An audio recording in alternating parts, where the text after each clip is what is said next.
et bienvenue dans ce premier tutoriel vidéo d'Internet sans frontières, l'ONG qui vous aide à protéger votre vie privée en ligne. Vous souhaitez protéger vos communications lorsque vous échangez des emails ou bien des messages sur Internet. Protéger, c'est-à-dire empêcher que des tiers ne puissent avoir accès au contenu de ce que vous écrivez, sauf la personne évidemment à qui vous les destinez. Et bien pour cela, le chiffrement est votre ami. Qu'est-ce que c'est que le chiffrement? C'est simplement un système d'encodage qui permet de chiffrer, d'encoder les communications que vous allez envoyer à vos interlocuteurs, de sorte que si vous n'avez pas la clé, si vous n'avez pas le code pour décoder l'encodage en question, vous ne pourrez pas accéder au contenu de l'email ou bien du message, du SMS qui est envoyé. La première application dont je vais vous parler s'appelle Signal ou Signal en anglais.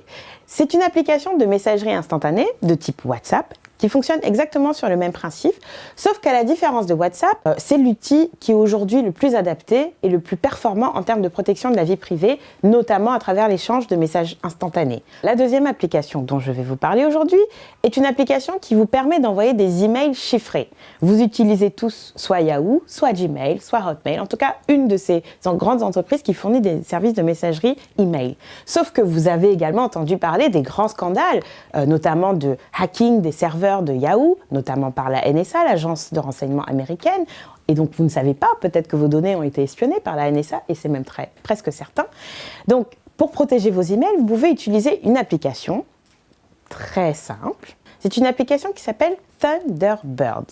Thunderbird est aujourd'hui un gestionnaire de mails qui vous permet le mieux de protéger votre vie privée. C'est un peu compliqué de vous expliquer Thunderbird et PGP en moins de 5 minutes. Par contre, ce que je peux vous proposer, c'est un autre tutoriel où je vous détaillerai étape par étape comment télécharger et utiliser la suite PGP et Thunderbird pour protéger vos emails de l'intrusion de tiers.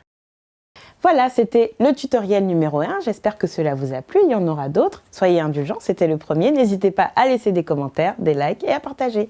À bientôt!